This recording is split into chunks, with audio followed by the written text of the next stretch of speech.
Hey, happy question show time. I'm recording from inside my house because the fall storms have returned and it's been really blowing hard. We've been trying to find a place to shoot outside and it's just not going to work. So you get the inside of my house. Is the telescope visible? So I've got the telescope behind me, and that's just to remind you that we've been bringing back the virtual star parties, both on YouTube and on Twitch. So if you haven't already, follow me on Twitch, twitch.tv/fcain, and then here on YouTube. And I'm sort of going back and forth and I'm showing off the night sky with a live telescope. Big thanks to Oceanside Photo and Telescope for lending me the observatory. Super cool, a lot of fun. So if you want to see the night sky almost live, join me for one of those. And I'll sort of let you know when upcoming events are happening. All right. The other thing just to note is that for the next couple of weeks, travel is going to be a little weird. I'm going for the 500th episode of Astronomy Cast. That's going to be in St. Louis. And then I'm going to be doing this Seeing the Stars cruise with Dr. Paul Sutter. And that's going to be from like the 15th to the end of September. So, but Chad is coming with me. So hopefully, I don't know, we may make more content. We might make less content. I don't really know. Anyway, it's going to get a little weird for the next couple of weeks. But hang in there. It'll be good. All right, let's get on with this week's questions. The Game Crasher. The Master Gamer. Also, not to be that guy, but what would your reaction be to undeniable proof that aliens not only exist, but have been communicating with Earth's governments and were kept secret from the public? If there was undeniable, I would be convinced that these things are happening. I would be outraged that someone had been hiding this information from us in a vast global conspiracy of the government, and I would want to know what had happened. And I'm sure now you're wondering, like, why don't I believe in UFOs then? Because, you know, there are any number of conspiracies that people are promoting. So which is the one that you're supposed to believe, right? Do you believe the UFO one? Do you believe the 9/11 ones? Do you believe the climate change? Do you believe that that the stone masons are keeping, the stone cutters are robbing crayfish of their sight? Which of the million conspiracies that are proposed all the time are the ones that are real? I don't know. The way you do it is you wait for someone to provide you with legitimate evidence, undeniable evidence that a thing is happening. And it can't just be, I saw something, so you should believe me too. Or I heard of a person who saw something. Or here's something that I don't understand. Those are not proof. Proof is, you know, here's the alien spaceship landing in the middle of our, you know, blasting the White House. Here's the alien communicator device. The aliens have arrived and they're shaking our hands, and there's their berserker probes flying around in space. Evidence, right? And so that's all. Is I would be, if it turned out that the government had been hiding evidence of this, I would be super mad. But I don't think they are. I think that there so far is no believable evidence of any kind of alien encounters whatsoever. So until something changes, I will be glad to change my mind. And of course, I've mentioned this in the past, right? It's the most important question that we as human beings can ask. Are we alone in the universe? I want to know the answer, but if I do know the answer, I want to know that the answer is a real answer, that it is supported by mountains of evidence. And until then, I'm just going to continue to keep it in the I don't know box. Are there aliens? I don't know. Is there vast government conspiracy? I don't know. If you tell me that there is, then you have to prove to me that this conspiracy exists. Not you heard that somebody saw a thing, or it's sort of weird that you don't understand how cameras work on the moon, things like that. So anyway, that would be my feeling. Pradeep J. When planets, example Mars, are on the opposite side of the sun to the Earth, how do we communicate with satellites, rovers, etc. on Mars with Earth? We don't. When Mars is on the opposite side of the sun from the Earth, it is effectively blocked from us for communication. And so there's a period of time when all of the spacecraft, rovers, orbiters, all of that are just out of contact with us here on Earth. And then eventually, as Mars moves onto around the other side of the sun and peeks out of the other corner of the sun, then we get a chance to communicate with it again, which is great. In the future, you can imagine when we have like a better infrastructure in the solar system, you can imagine, say, the spacecraft will communicate with Venus orbiters first, and then the Venus orbiters will pass along the news to the Earth orbiter, or they'll communicate to Jupiter, and then Jupiter will pass it along, or the asteroid belt. So right now, because we just don't have that infrastructure, when those spacecraft go on to the other side of the sun from us, we can't talk to them, we can't see them, we can't hear what's going on, and if some big problem happened, we wouldn't know for a couple of days until they peeked out the other side of the sun. The Allegiant Traitor. Do we still need space telescopes like Hubble or LUVOIR if we can correct atmospheric distortions? I got a bunch of questions on that after I did the whole episode on adaptive optics, and the answer is yes, of course we do, right? The Hubble Space Telescope at a 2.4 meter, 2.6 meter telescope is dramatically better than any other telescope on Earth, except for now this new round of telescopes. And the next round of monster telescopes are going to be better than Hubble. But if you put a 7-meter space telescope in space, a 15-meter space telescope, you're going to get, it's completely out of the atmosphere. It can point at the same object for months at a time. That's something that you want. There's also other wavelengths. So you can't do certain kinds of infrared, ultraviolet, gamma radiation, X-rays, certain kinds of other wavelengths that are blocked by the atmosphere. So you still need to have a space telescope. So there's going to be a need for both, and you're going to see this arms race where the space telescopes get better and the ground telescopes get better. And yes, more telescopes, please, both space and ground. Prabhakar Gautam. When is TESS going to be operational? At the time that I'm recording this, TESS is operational, is gathering data right now, and apparently there is already probably several hundred planets in the data that have already been discovered. It just hasn't been publicized and hasn't really been, the scientists haven't had a chance to go over the data yet. But you're going to just see planet after planet get discovered by TESS over the next few months, years. So just like hold on to your hats. And we'll do an update at some point once we've got a few thousand, 10,000 planets discovered by TESS. Bill Sugden. Thank you, Fraser. I would urge any interested viewers to sign up to Fraser's weekly newsletter for greater depth on many of his videos. Great value at $0. Great point. My newsletter is awesome. I work very hard on it, and it is completely written by me. It has usually 12-ish stories that I write about different things that are happening in space this week. Some are links to Universe Today. Others are just links to other websites out there on the internet. And I highly recommend you check them out. They're great. A totally free newsletter. So join the 12,500 other people who get it every week. Daniel Rourke. Fraser, is it possible that the answer to why we haven't seen evidence of life in the universe is that we haven't looked very hard? SETI has basically relied on private donations, and I've heard it said that only a very small part of the sky has been observed in meaningful or exhaustive fashion by them. And also that the best evidence of advanced civilizations may be something that we don't yet know of to look for. All right, so I'll just cover a couple of parts here, right? First thing is SETI as a method for scanning the sky, looking for evidence of aliens. And you're exactly right. The amount of telescopes, the amount of wavelengths that they're looking at, the amount of targets that they're trying to look at, it's a fraction of a fraction of a fraction of the night sky. And you could absolutely put dozens more telescopes, have them looking at many different targets, listening, pulling all that data down, and astronomers could look through it and study it. And so we have absolutely not comprehensively looked at what data is out there in the universe. So that's the first thing.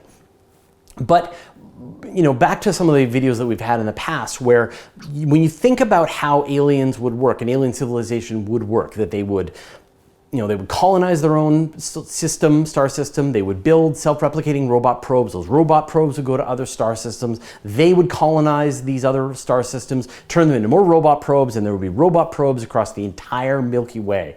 And so the big question, the one that makes the Fermi paradox such a paradox is, where are all the robot probes? Because that is a technology that we're about to be able to do. In the next few decades, we're going to be able to start making those self-replicating robot probes.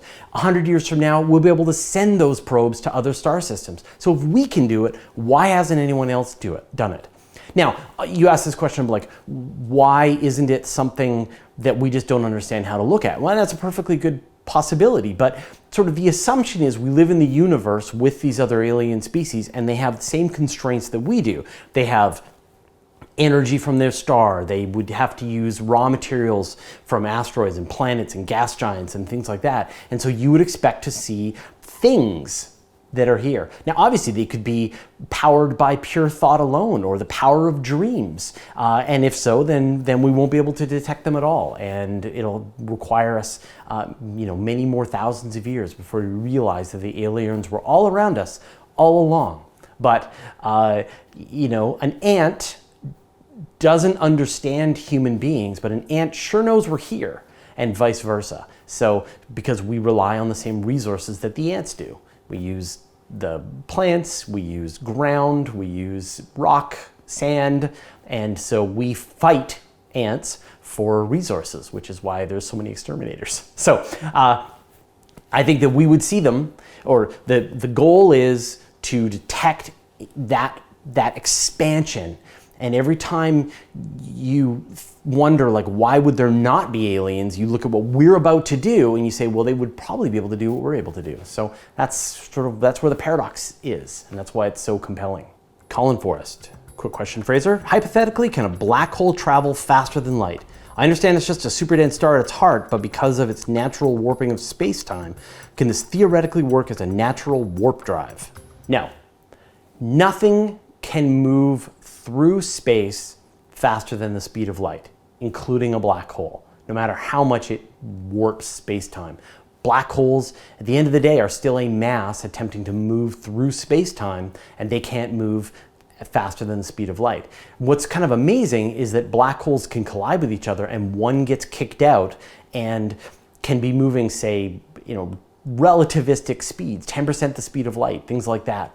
Also, black holes rotate, and you can actually see that the rotation speed is limited by the speed of light. So a black hole will spin up faster and faster and faster, but then because of relativity, they top out as how fast they're able to spin. And you can actually detect and see how fast black holes are spinning inside their accretion disks. So no, you can't move a black hole faster than the speed of light, no matter how weird they are. Moyan Mishra. Hey Fraser, I can't wrap my head around the fact that the CMB is seen in all directions if all galaxies are moving away from the Big Bang. Please help. So I think it's really important when you think about the Big Bang. Don't think of it like an explosion, right? Right? Think of it like a grid. Like a grid of squares, right? Cubes. And it goes on forever, in all directions. You've got this grid. And then the grid expands. And obviously, if it started infinite and goes on forever, and then the grid expands, the space in between, the size of those boxes in the grid gets bigger, the volume gets larger. But it's not an explosion, it's just this expansion where every part of the space is expanding. And so that is what's happening with the Big Bang. Now, we don't know if it's finite or if it's infinite, and if it's finite, right, then maybe it wraps. So if you go far enough on one direction, you reappear on the other side, and if you go up, you reappear on the bottom, and if you go the front, you reappear in the back, right? Like a 3D game of asteroids. But it is not an explosion where everything started in one place. It is just this grid of a certain density that is then expanding, and the volume contained within that grid is getting bigger, right?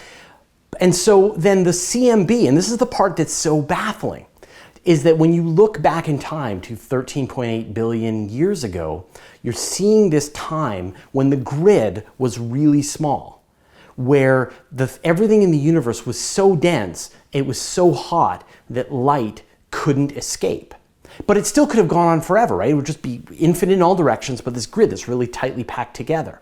And then where we are today, 13.8 billion years after, we are looking back in time to those moments when the universe was opaque.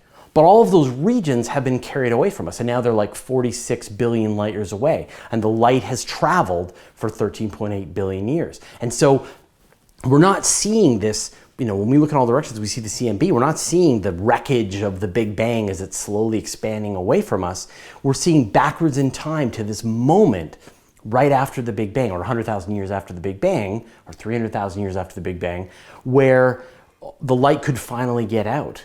And it was doing that across the entire universe simultaneously. but it's only that because the light takes time to get to us, do we see in all directions this precise moment. And as we proceed in time, as we move on, we're seeing another moment farther out. Every second we see one light second farther out. Every year we see 1 year farther out. And so it's not that we're seeing this explosion and wreckage. I hope that helps. I know it's a tough one to wrap your head around. Snow toad. My dream since childhood has always been an astronaut firefighter, putting out fires in space. And then I grew up and found fires in space are a totally different matter. Well, good news, space fires are a huge problem, really dangerous. They act in really weird, unpredictable ways, and they are one of the biggest, most dangerous risks that astronauts face. So if you wanted a career in space and you focused on being a space firefighter, there's got to be a job for that in the future. And I think we're going to use this as an opportunity to show off pictures of fire in space. Eric Sorensen. Hey Fraser, great stuff as usual. Something I've been wondering lately is why there seems to be no plan to launch the Orion spacecraft to LEO or ISS, say, on a Delta IV or an Atlas.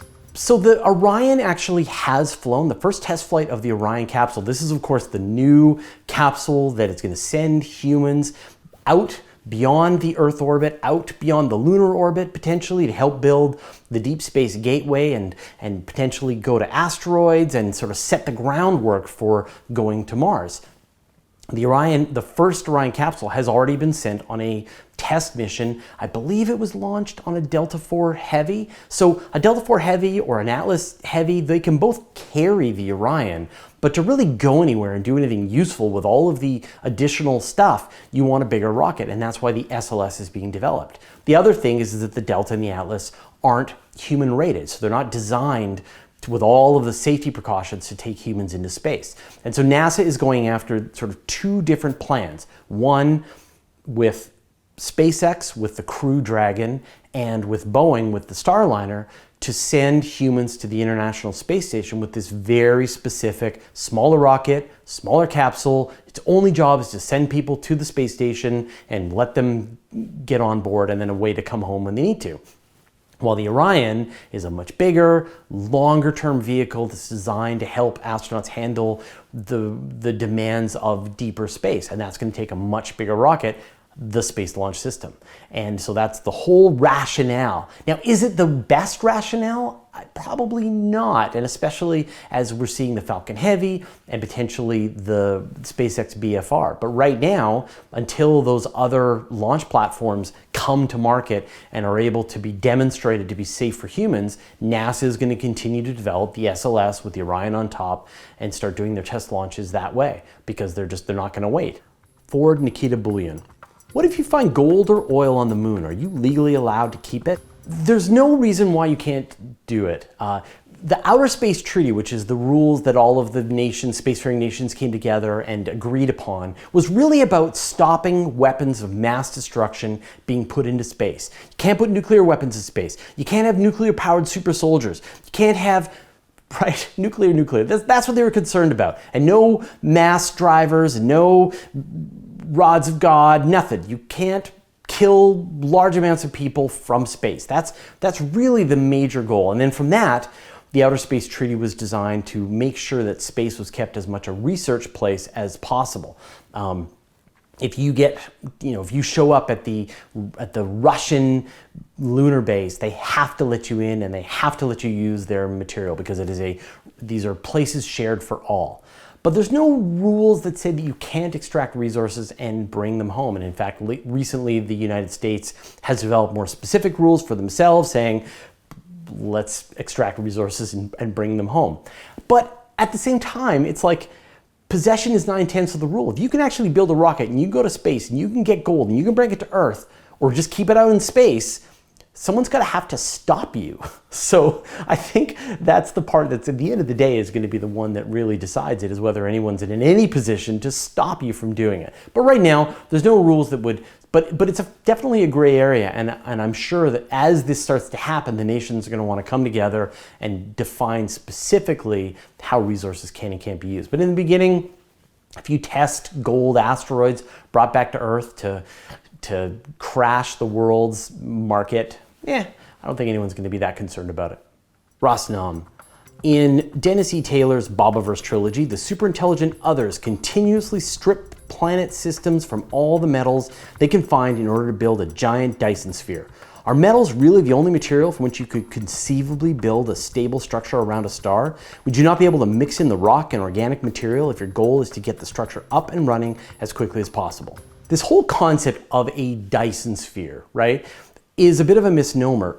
No one will actually build a Dyson sphere, because once you build a Dyson sphere, once you actually connect together an entire sphere, the object becomes unstable. So it is no longer in orbit around your star, and it starts to drift around, or the star is drifting around inside, and it'll bump into the wall and dig a hole through the side of your Dyson sphere. So instead of a Dyson sphere, you build a Dyson swarm. You build a whole bunch of satellites, O'Neill cylinders, gigantic rotating space stations, all of which are swarming around the star and are set in such a way that they collect all of the light that's coming from the star. And yet each one is in orbit and a very stable object.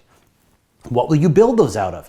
You'll build them out of whatever you can get your hands on. Think about how we have, I don't know, like a space station today. It's made of metal and aluminum. It's made of it has solar panels, which are parts made of glass and parts made of silicon and germanium, and there's all these different elements. So who knows exactly what's going to be the best balance of those in the future, but you can imagine they're going to be building solar panels and various habitable structures and farms, and they're going to need organic materials. So it's not going to be just metals. There's going to be all kinds of things they're going to be looking for. And each star system, like the solar system, is going to have some limited amount of some element that you're really hoping to get. So it makes total sense that you're going to have aliens going to other star systems to pick up whatever are the leftover minerals that they're going to need to build their perfect Dyson swarm. Otherwise, they're going to have a limited number of spacecraft that they're going to be able to build. But does it make more sense to build your Dyson swarm as best you can in the one solar system, then build a different Dyson swarm in another solar system around another star? I don't know. These are the problems of a Type 3 civilization. So, but they're not going to be just made out of metal. They're going to be made of everything. Carbon, right? Carbon nanotubes. They'll be great. Oh, right. That was the last question. All right. Hey, thanks everyone for asking all the questions this week. I really enjoyed it as always. Again, travel over the next couple of weeks. It's going to make my schedule really strange, but hopefully I'm going to be able to create a lot of content. I'm going to be at Florida, near the Kennedy Space Center. I'm going to be hanging out with a lot of astronomers, and I'm hoping that we'll be able to bring back a lot of really cool content and answer more questions. All right. We'll see you next, I don't know,